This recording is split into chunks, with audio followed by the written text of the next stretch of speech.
Voy a continuar nuestra serie en el estudio de la obra del Espíritu Santo a través de la Biblia durante unas semanas más. Y esta semana vamos a estar en Romanos y voy a dividir lo que tengo que decir en dos partes, un mini sermón primero y luego el principal. El mini sermón está tomado de Romanos 5, los primeros 5 versículos,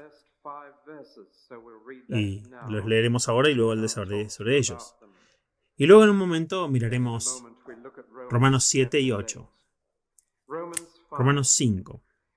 Por lo tanto, ya que somos justificados por la fe, tenemos paz con Dios por medio de nuestro Señor Jesucristo. Por medio de Él hemos obtenido acceso a esta gracia en la que estamos firmes y nos regocijamos en nuestra esperanza de compartir la gloria de Dios. Más que eso, nos regocijamos en nuestros sufrimientos, sabiendo que el sufrimiento produce resistencia, y la resistencia produce carácter, y el carácter produce esperanza. Y la esperanza no nos decepciona, porque el amor de Dios ha sido derramado en nuestros corazones a través del Espíritu Santo que nos ha sido dado. Quiero hablar esta mañana sobre un problema que solo los cristianos tienen, y por lo tanto, si nunca han tenido el problema del que voy a hablar, harían bien en preguntarse si realmente son cristianos. Este problema es uno que tuvo cada uno de los discípulos de Jesús y todos lo tuvieron juntos en la misma ocasión. Jesús les pidió a todos que se aseguraran de tener un poco de privacidad en la última noche de su vida, y ellos eran bastante incapaces de hacerlos. Los dejó en la puerta del jardín de Getsemaní y dijo: vigilen. Voy a orar y quiero que vigilen para ver que no me molesten. Y cuando regresó donde estaba después de un breve intervalo, todos estaban dormidos. Y Jesús dijo una cosa que señala el problema que todo cristiano tiene y nadie más lo tiene. Puede resumirse en estas palabras: el espíritu está dispuesto, pero la carne es débil. Y esta tensión, esta guerra civil, esta miserable frustración es conocida por todo verdadero cristiano, tarde o temprano. Es la tensión entre lo que deberíamos ser y lo que de hecho somos. Un cristiano ha aceptado estándares más altos que cualquier otra persona en el mundo. Un cristiano ha aceptado el ideal de Dios y las leyes de Dios como guía para su vida. Y está bastante decidido a vivir así. Y luego, tarde o temprano, descubre que no vive así, y que los estándares de Dios están muy por encima de él. Ese es un punto crítico en la vida cristiana, cuando experimentas esto. Por desgracia, muchos cristianos resuelven la tensión conformándose con menos que lo mejor de Dios. Y el pequeño proverbio que les he citado antes: cuando era joven establecí mi objetivo hasta donde pueda ver, pero ahora estoy más cerca de mi objetivo, lo he acercado aún más a mí. Y los cristianos de mediana edad en particular a menudo salen de este problema reduciendo sus estándares y diciendo: bueno, nadie es perfecto, y si solo trato de hacer lo mejor que puedo, seguramente eso será lo suficientemente bueno para Dios. Pero el verdadero cristiano sabe perfectamente que lo mejor que puedo hacer no es lo mejor de Dios. Y aquí hay una brecha enorme entre estas dos cosas. Bueno, Romanos 5 y Romanos 7 y 8 tratan con este problema, que yo llamaría el problema de ser un espástico espiritual. Sabemos cuál es la condición física del espástico, es una condición muy frustrante.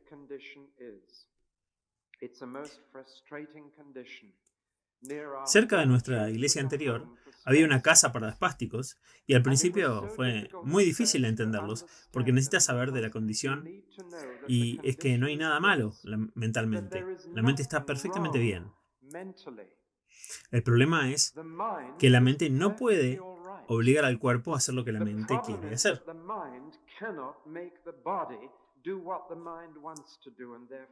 Por lo tanto, el habla, el movimiento y otras cosas son terriblemente difíciles. Y es muy fácil llegar a la conclusión equivocada de que hay algún bloqueo mental debido a la falta de respuesta. Ahora, la condición espástica espiritual es exactamente la misma, en el nivel del alma. El alma quiere hacer ciertas cosas, pero no puede obligar al cuerpo a hacerlas. O como dice Pablo, con mi mente sirvo a la ley de Dios, pero mis miembros parecen servir a otra ley distinta. Quiero ser lo mejor para Dios y aún así no puedo. Quiero ser un santo y sin embargo me resulta una lucha terrible. Quiero amar a Dios con todo mi corazón, alma y mente y fuerzas, pero no me encuentro amando todo tipo de otras cosas. Quiero vivir una vida recta, honesta, pero simplemente no puedo lograrlo. Y este grito desesperado de Romanos 7, oh miserable de mí, es el grito de todo verdadero cristiano.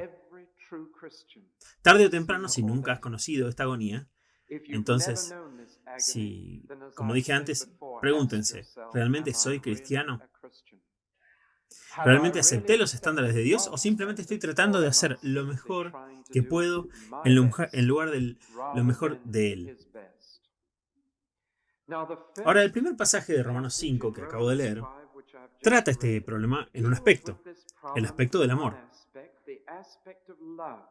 Y el verdadero problema es que, por un lado, mi cabeza dice que como cristiano debo amar a todos. Pero por otro lado, mi corazón no. Esta es la tensión. Con mi cabeza acepto que debemos amar a nuestro prójimo como nosotros mismos, que Dios ama a todos. Por lo tanto, yo también debo hacerlo, si soy de Dios. Como hombre, es imposible amar a todos en el mundo. Mi corazón dice que es imposible. Y puedo ir un poquito más lejos y puedo decir que dentro de mi propia iglesia mi corazón no puede amar a todos. Ni hablar de mi propia comunidad o mi propia nación. Y el mundo que Dios ha hecho, bueno, eso está completamente más allá de mi corazón. Mi cabeza dice que debo amar a todos. Mi corazón dice, no me gusta él, no me gusta ella. Esto es parte de la tensión de la vida cristiana. Y un hombre vino y dijo, ¿quién es mi prójimo? Me has dicho que ame a mi prójimo. ¿Quién es mi prójimo? Y esperaba que Jesús dijera, bueno, el hombre que vive al lado tuyo y a 2 puertas de distancia, y el hombre que vive enfrente y el hombre que vive al lado de él. Pero no, dijo, tu prójimo es tu enemigo. Tu enemigo en problemas. Tu vecino es la persona que no te quiere.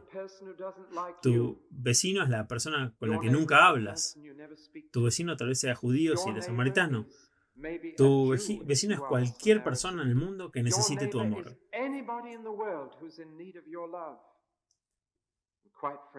Y francamente, mi corazón simplemente no es capaz de esto. Y se puede notar la diferencia entre una iglesia donde los miembros viven en Romanos 7 y una iglesia donde los miembros viven en Romanos 5 y 8. Por esto, en una iglesia donde vive el corazón humano por su propio amor, la iglesia se va a dividir en grupos, pequeñas facciones de los que se gustan, los que tienen bastante en común, los que viven en el mismo tipo de casa, los que han tenido el mismo tipo de educación, los que les gusta el mismo tipo de música, aquellos que tienen los mismos intereses culturales. Y la iglesia se va a dividir en grupos, y esos grupos a menudo se reunirán en las casas de los demás, pero solo con los de su propia especie. Por naturaleza, esto es lo que nuestros corazones son capaces. Somos capaces de amar a aquellos que nos gustan, nada más. Y hay un límite para aquellos que nos gusten. ¿Cuál es la respuesta a esta terrible tensión? Sé que debería amar a esa persona, pero no me gusta. Mi corazón se cierra cuando los veo. Son tan irritantes, son tan diferentes, son tan incómodos. No puedo amarlos. ¿O debemos seguir en este pequeño círculo de aquellos que nos gustan toda nuestra vida? La respuesta está en el Espíritu Santo, y en este pequeño y encantador pasaje he vislumbrado la respuesta a esta tensión y a este problema. Hay 3 trinidades en este pequeño pasaje. En primer lugar, la Trinidad de la fe, la esperanza y el amor. ¿Notaron esa? En segundo lugar, la Trinidad del Hijo, el Padre y el Espíritu. Y en tercer lugar, la Trinidad del presente, futuro y pasado. Solo para resumir la enseñanza de este párrafo. Y aquellos de ustedes que son predicadores, aquí está el sermón del próximo domingo. Punto número 1. Nuestro pasado se trata a través de la fe en el Hijo, Jesucristo. Punto número 2. Nuestro futuro se trata a través de la esperanza en Dios. Pero el punto número 3, que es el importante, nuestro presente se trata a través del amor en el Espíritu Santo. Y Pablo afirma aquí que los que realmente saben lo que significa el Espíritu Santo descubrirán que Él hará algo en este asunto de amar y gustar, que Él derramará el amor de Dios en tu corazón a través del Espíritu Santo que te ha sido dado. Y la misma palabra derramar significa de una manera superabundante, un balde lleno de amor, no solamente un poquito, sino que derramará el amor de Dios en tu corazón. Y esa es la respuesta. Ningún ser humano tiene suficiente amor por más que unas pocas personas, y unas pocas personas en particular, de un tipo en particular. Y por eso cuando eres joven, buscas a tu alrededor a alguien a quien puedas amar y a alguien con quien puedas vivir por el resto de tu vida. Y el círculo es bastante limitado. No creo que se limite a uno. No soy de los que piensan que solo hay uno con el que podrías vivir por el resto de la vida. Pero el círculo es limitado muy definitivamente y está limitado por tu capacidad como persona humana para amar a otra persona y su capacidad para amarte a ti. Y podrías enamorarte profundamente de alguien que no puede amarte. El amor no correspondido es un problema muy grande. O alguien podría enamorarse de ti y simplemente no ves nada en ellos. Así es el amor humano. Pero el amor de Dios es tan amplio como el mundo. Dios amó tanto al mundo y es su amor lo que necesito. No para intentar amar como Él. Tuve una conversación sobre esto cuando estaba en Jersey con una familia francesa. Tenían la idea típica que tiene la mayoría de la gente, que tenemos que intentar ser buenos para llegar al cielo. Y la barrera del idioma era una verdadera dificultad. Solo sé un poco de francés. La única frase que sé es "Je ne parle pas français". Y eso me ayuda mucho. Y después de eso simplemente grito más fuerte en inglés, como lo hacen la mayoría de los ingleses. Y esta familia sabía muy poco inglés. Pero logramos salir adelante y me dijeron que sentían que si alguna vez van a llegar al cielo, deben intentar amar. Y yo dije, bueno, debes amar a Dios con todo tu corazón, toda tu alma y toda tu mente y todas tus fuerzas. Y debes amar a tu prójimo. Y eso significa todo el mundo. El mundo es pequeño, ahora sabemos que todos son nuestros vecinos. Y dije, bueno, ¿pueden hacer eso? Y ellos dijeron no. Bueno, dije, tienen un problema. Si tienen que amar a las personas así para poder llegar al cielo y no puedes hacerlo, ¿qué vas a hacer al respecto? Y luego dijeron lo que mucha gente dice, bueno, seguramente Dios nos aceptará si hacemos nuestro mejor esfuerzo. E inmediatamente bajaron el estándar de Dios al de ellos. La verdadera respuesta es esta. Mi amor no es lo suficientemente grande, Dios. Tu amor es lo suficientemente grande. ¿Podrías darme un poco de tu amor? Y el amor de Dios es tan grande que simplemente no te da un vasito lleno para ti, un dedal para otra persona. El amor de Dios se derrama en nuestros corazones a través del Espíritu Santo, dado para nosotros. En otras palabras, incluso como cristiano, encontrarán que su corazón es demasiado limitado en su amor para amar incluso a todos en tu iglesia. Y estas son las personas a las que necesitas amar primero. La caridad comienza en casa para el cristiano. Las primeras personas que estás llamado a amar son los hermanos y las personas con las que vives dentro de tu iglesia. El 18 de septiembre vamos a tener grupos en casa en esta iglesia, alrededor de 25, por todo el municipio. Y de paso, si no son miembros de la iglesia y les gustaría estar en un grupo de la casa, me avisan y los voy a incluir en uno de ellos. Pero simplemente estamos poniendo nombres de forma arbitraria, en cierto sentido, con otros miembros. no con aquellos que les gustan. Estoy bastante seguro de que si le preguntásemos, ¿escribirías una lista de aquellos con quienes les gustaría estar en un grupo doméstico? Anotarían a todos los que te gustan. No estarían todos los que viven cerca de ti. A veces los miembros pueden vivir en la misma calle y no se conocen. No se aman porque no se agradan. Pero los vamos a poner en grupos de casas. Van a necesitar el amor de Dios derramado en su corazón a través del Espíritu Santo. Tal vez habrá un miembro muy incómodo en ese grupo. La iglesia siempre tiene uno. Y más de uno, de hecho. Todos somos muy incómodos. Pero vamos a necesitar el amor de Dios derramado en nuestros corazones a través del Espíritu Santo. Entonces descubren realmente que puedes amar a aquellos que no te agradan. ¿Por qué? Porque no eres tú quien los ama, es el amor de Dios en tu corazón derramado en sus vidas. Bueno, esa es la primera frustración. Creo que será mejor que me detenga ahí y cantar un pequeño himno.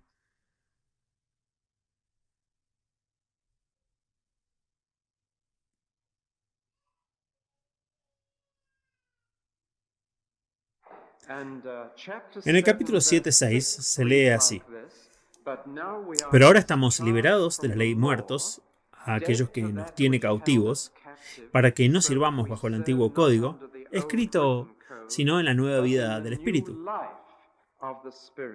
Sigo leyendo desde el versículo 14.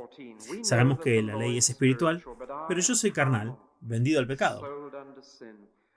No entiendo mis propias acciones porque no hago lo que quiero, sino que hago exactamente lo que odio. Ahora, si hago lo que no quiero, estoy de acuerdo que la ley es buena. Entonces ya no soy yo quien lo hago, sino el pecado que habita dentro de mí. Porque sé que nada bueno habita dentro de mí, lo que está en mi carne. Puedo querer lo que es correcto, pero no puedo hacerlo. Porque no hago el bien que quiero, sino el mal que no quiero. Eso es lo que hago. Si hago ahora lo que no quiero, ya no soy yo quien lo hace, sino el pecado que habita dentro de mí. Por lo que encuentro que es una ley que cuando quiero hacer el bien, el mal está al alcance de la mano.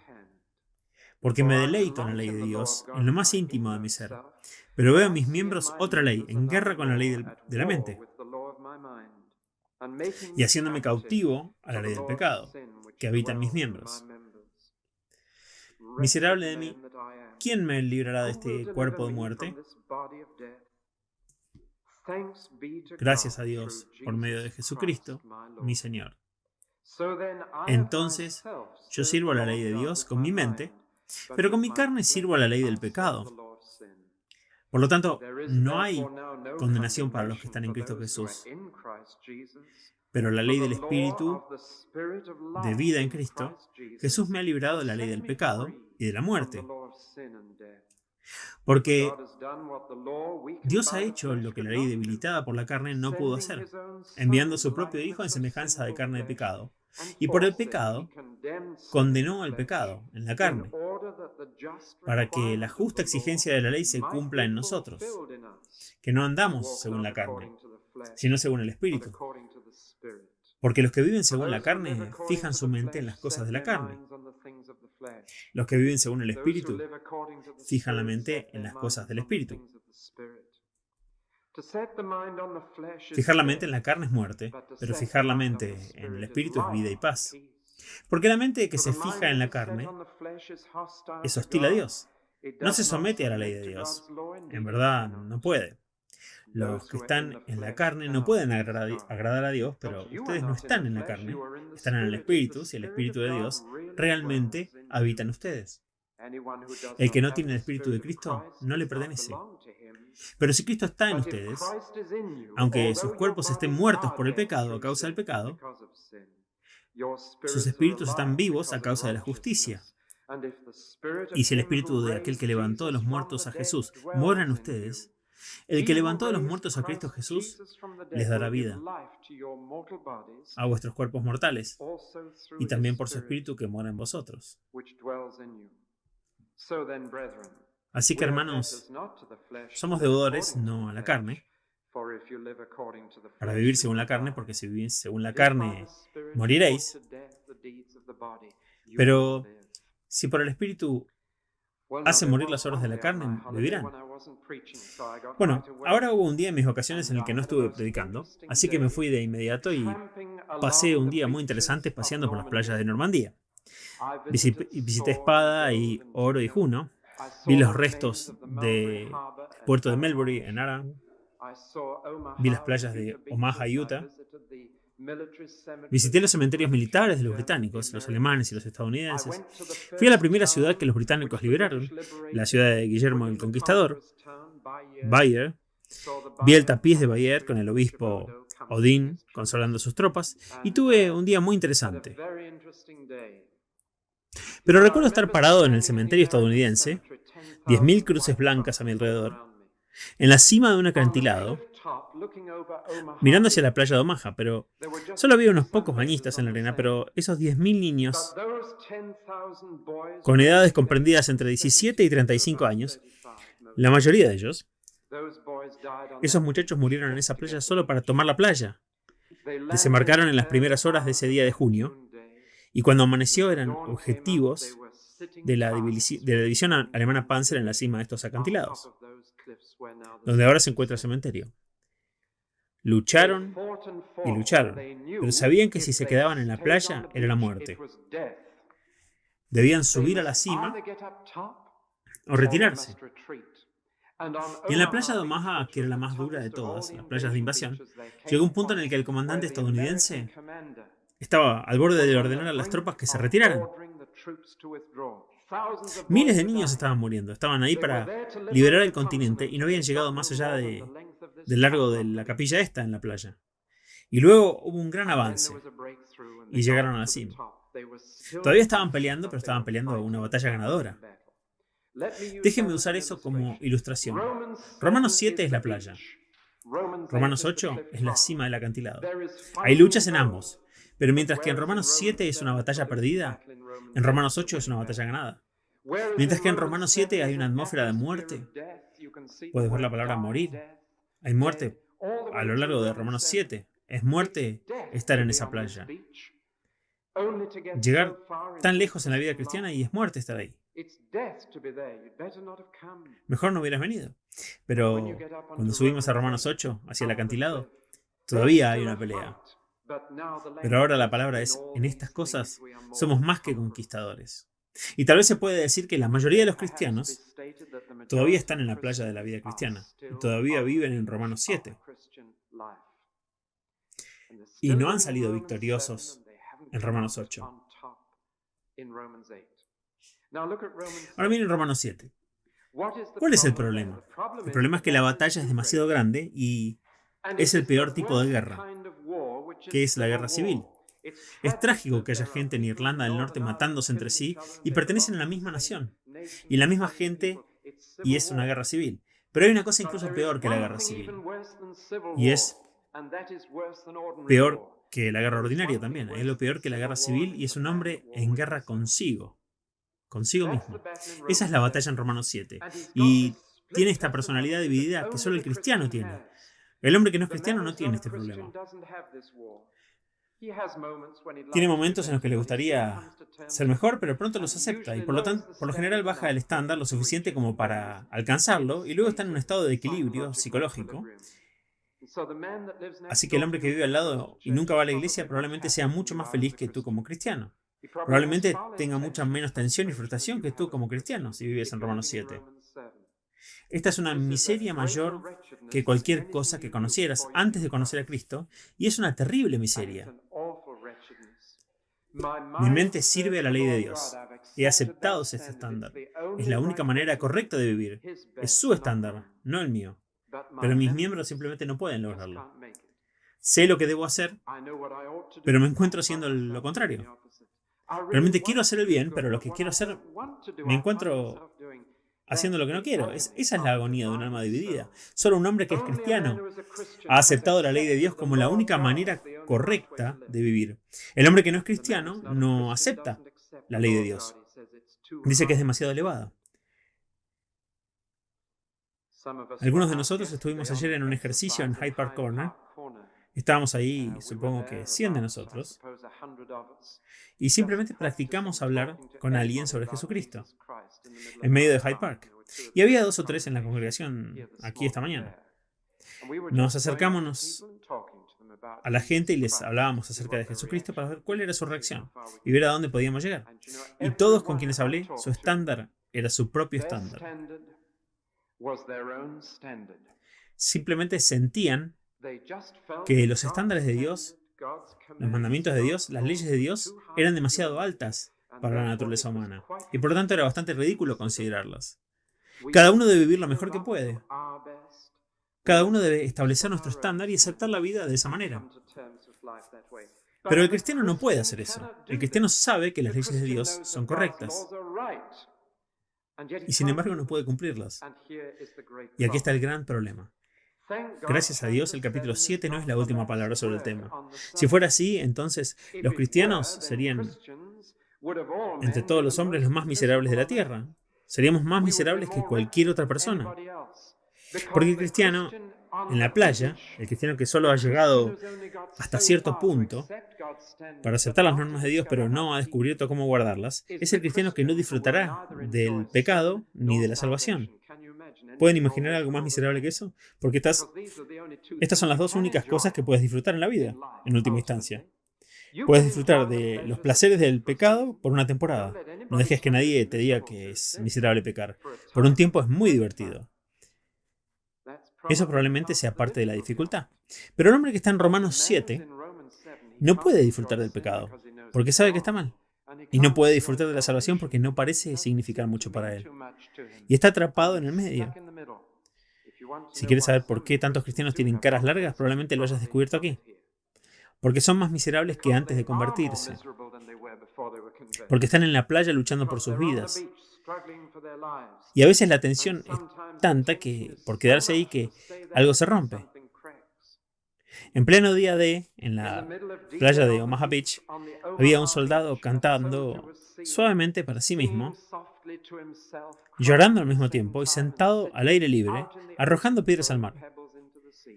La tensión de la lucha lo había quebrado. Era demasiado. Bueno, ahora pasemos a Romanos 8. Ya saben, parece que en Romanos 8 es como si las nubes de tormenta se disiparan y el sol sale.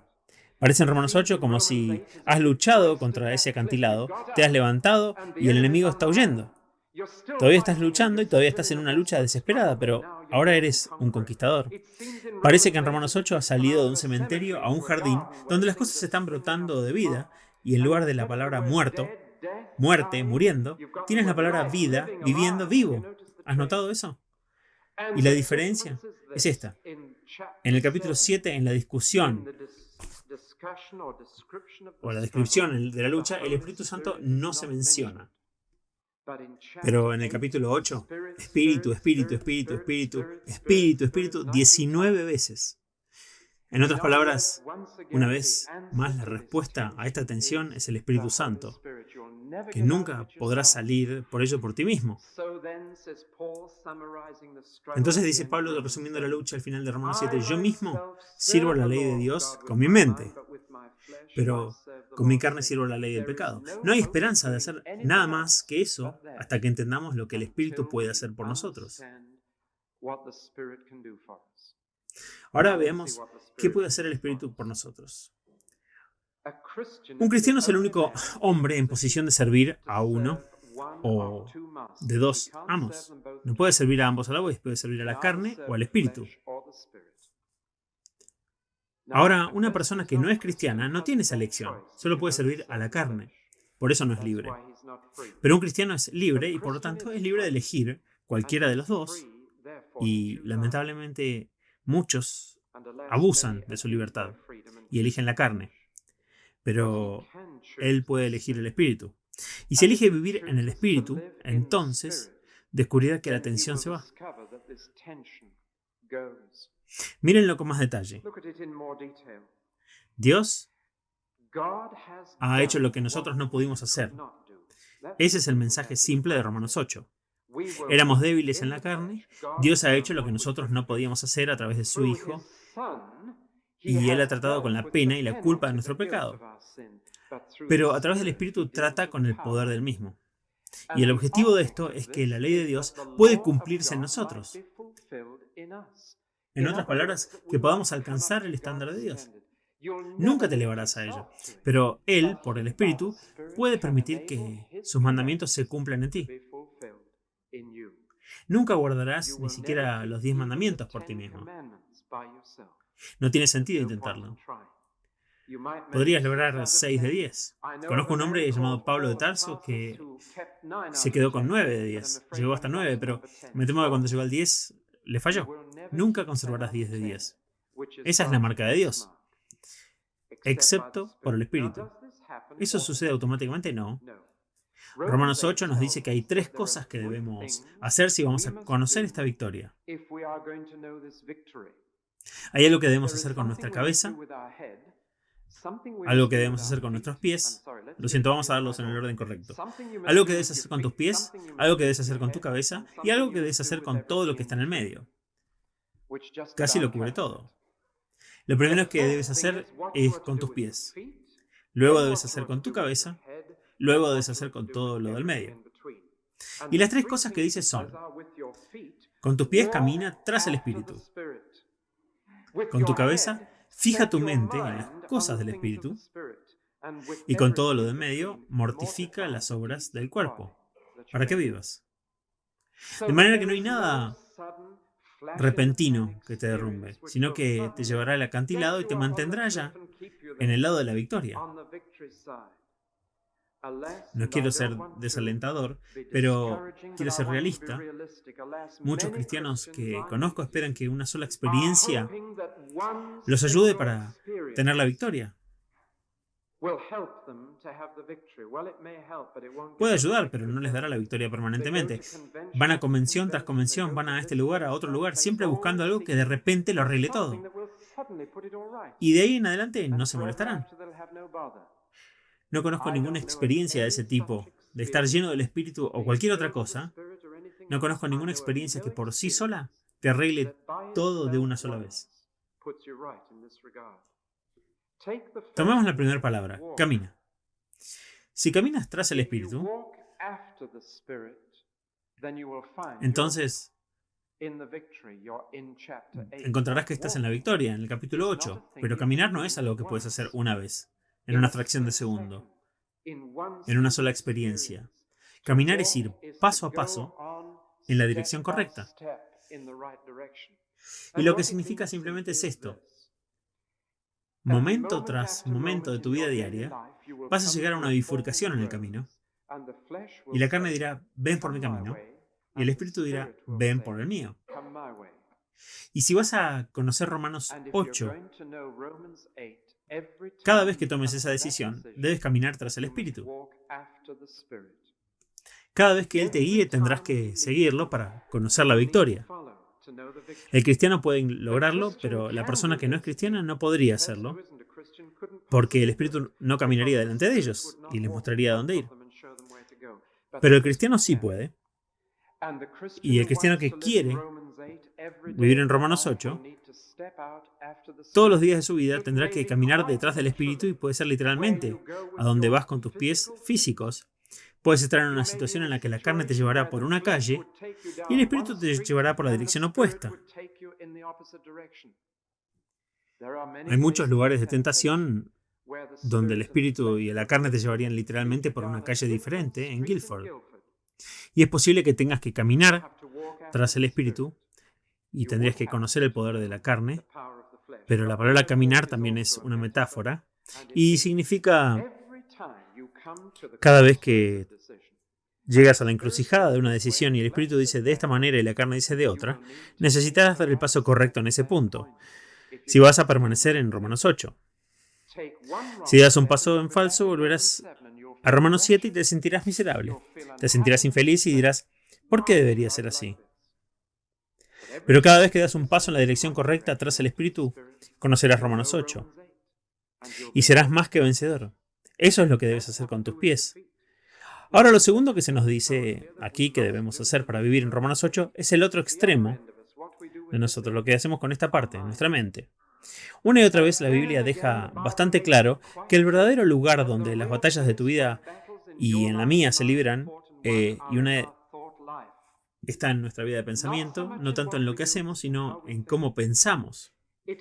Son las imágenes que cuelgan en las paredes de la galería de nuestra memoria y nuestra mente las que serán cruciales en la batalla. Antes de que nuestros ejércitos invadieran Normandía, habían invadido Normandía mentalmente una y otra vez. Habían pensado en la batalla, habían visto fotografías tomadas por submarinos. Les habían dicho lo que iban a enfrentar. Les habían memorizado. La gente que nunca había puesto un pie en Francia sabía todo sobre las playas de Normandía. Habían luchado mentalmente en la batalla mucho antes de llegar ahí. Y estaban listos para esto cuando lo hicieron. Y por lo tanto debemos darnos cuenta de que cuando estamos en el lugar de tentación, el lugar donde la batalla es más feroz, dependerá de que hayamos hecho con nuestra mente antes de que comience la batalla, en cuanto a si la ganamos o la perdemos. Si pones tu mente en las cosas de la carne, entonces cuando llega la crisis, lo harás según la carne. Jesús dijo esto una y otra vez. Pero solo estaba repitiendo el Antiguo Testamento, en el libro de Proverbios, como un hombre piensa de él. Así es él. La persona real que eres es la persona que vive aquí, en tu mente, no la persona que la gente ve. La persona que piensa, la persona que medita. Para ser muy práctico, eso cubre nuestra lectura, cubre nuestro entretenimiento, cubre el periódico que leemos, cubre las revistas que hojeamos, cubre todo lo que entre por los ojos y se convierta en un pensamiento. Y si un hombre va a poner su mente en las cosas de la carne, entonces que no espere vivir en Romanos 8.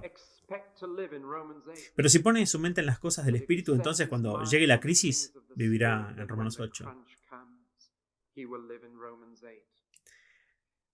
Pablo dice en Filipenses, todo lo que es bueno, todo lo que es verdadero, todo lo que es honesto, todo lo que es amable, todo lo que es agradable, todo lo que es bueno, piensa en estas cosas. Y el Dios de paz estará contigo. Pablo dice que poner la mente en la carne es muerte. Mata tu vida espiritual. Puede que vengas a la iglesia el domingo, pero no sentirás que está vivo. Se te morirá. Tu vida de oración se morirá. Tu Biblia se morirá. Porque no hay nada malo en la iglesia, no hay nada malo en la Biblia, ni en las oraciones. ¿Qué pasa? Es que tu mente ha estado fijada en otra cosa durante tanto tiempo que ha matado tu mente. Pero fijar la mente en las cosas del Espíritu es vida y paz. Por lo tanto, fijar la mente en las cosas de la carne es guerra, porque la carne es hostil a Dios. Está en rebelión contra Dios, está en estado de guerra. La carne ha declarado la guerra contra Dios. Y no puede no llegar a un acuerdo con Dios. Jesús dijo, mira, no importa si nunca has asesinado a alguien, si has deseado la muerte de alguien, eres un asesino. Has puesto tu mente en las cosas de la carne. Es posible que nunca hayas cometido adulterio, te horroriza el pensamiento, pero ¿alguna vez has mirado a alguien incorrectamente? Si el pensamiento equivocado ha estado en tu corazón, entonces eres un adúltero. Jesús constantemente pasó por el acto hasta la vida de pensamiento que había detrás de él. Aquí es donde la batalla se pierde o se gana. Así que si vamos a vivir en Romanos 8, el número 1 es caminar tras el Espíritu, cada vez que tengas que elegir tomar el camino del Espíritu y no de la carne. Segundo, e incluso antes de llegar a tal crisis, asegúrate de que tu mente está puesta en el tipo correcto de pensamiento. De lo contrario, cuando llegue la tentación, tu vida de pensamiento ya está tan metida en esa tentación que no puedes resistirla. Y la tercera cosa que debes hacer es, con todo lo que hay entre tu cabeza y tus pies, mortificar las obras del cuerpo. Cada cristiano está llamado a ser un asesino, no de otras personas, sino de sí mismo. Cada cristiano debe tomar el cuchillo y hundirlo en sí mismo. Una vez más, ha habido quienes pensaron que eso significaba literalmente hacer eso. Martín Lutero se azotaba con un látigo hasta que caía inconsciente en la celda del monasterio, y otros han hecho lo mismo. Esta semana escuché de alguien que hizo exactamente lo mismo, pero debemos tomar esto en el sentido más profundo. Literalmente debemos ser tan serios como lo fue Martín Lutero, en cortar, matar cualquier cosa que esté en contra del Espíritu. Jesús dijo, tendrás que ser tu propio cirujano. Si tu ojo está mirando algo que no debería, córtalo. No quiso decir cegarse, como lo ha descubierto la gente que lo hizo. Él quería decir, corta lo que estás mirando. Corta de mirarlo, corta de inmediato. Se necesita una cirugía drástica. Mortificar las acciones del cuerpo, matarlo. A veces las células de nuestro cuerpo se vuelven demasiado animadas físicamente y es vital que un cirujano o un tratamiento de radioterapia lo mate antes de que se propague y cause daño. Es lo único que se puede hacer. Debes matar esa vida antes de que arruine todo el cuerpo. Un cirujano estaría desesperado por matar esa cosa fea y maligna que está creciendo en el cuerpo.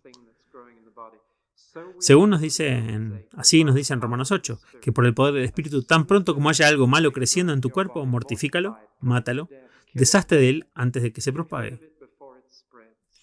Y por el Espíritu puedes seguir viviendo antes de que tu vida espiritual muera. Debo cerrar. Estamos llegando al final ahora. Una cosa más que quiero decir. Hay un párrafo, versículos 9 al 11, que creo que debemos mirar ahora para resumirlo todo. Hay dos palabras clave en este párrafo. Son solo pequeñas palabras, pero como esta es la palabra de Dios, cada palabra importa. La palabra en y la palabra sí. Y uno puede pasar por alto esas palabras, pero son las palabras más importantes. No estás en la carne, estás en el Espíritu. Si el Espíritu de Dios realmente mora en ti. En sí. Ahora, hay dos declaraciones hechas aquí. Y la primera es que si no eres cristiano, no es posible que conozcas Romanos 8. Porque si alguno no tiene el Espíritu de Cristo, no es suyo. Si no perteneces a Cristo, para revertir esa afirmación, no podrías reclamar el poder del Espíritu. No lo tienes. El Espíritu no es tuyo, porque Cristo no está en ti. Y hasta que Cristo esté en ti, hasta que su Espíritu sea tomado en tu corazón y haya sido invitado a entrar, no podrías conocer Romanos 8. Pero hay algo más que eso, porque lamentablemente no todos los cristianos viven en el Espíritu. Los cristianos pueden vivir en la carne, o como dice Pablo en 1 Corintios, que veremos tal vez dentro de 3 semanas, usted es un cristiano carnal o un cristiano espiritual. Todavía hay dos tipos de cristianos, y un cristiano carnal todavía está en la carne, a pesar de que pertenece a Cristo. Un cristiano espiritual está en el Espíritu. No estás en la carne si el Espíritu realmente habita en ti. Algunas personas pueden estar en desacuerdo con mis palabras aquí, pero no creo que con el sentimiento. Pero creo que el Espíritu no habita en cada cristiano. No en el sentido de la palabra morar. Si el Espíritu realmente mora en ti, significa que Él está en ti todo el tiempo y en cada parte. Si alguien mora en tu casa, entonces están ahí, pueden usar cada habitación y se sienten como en casa.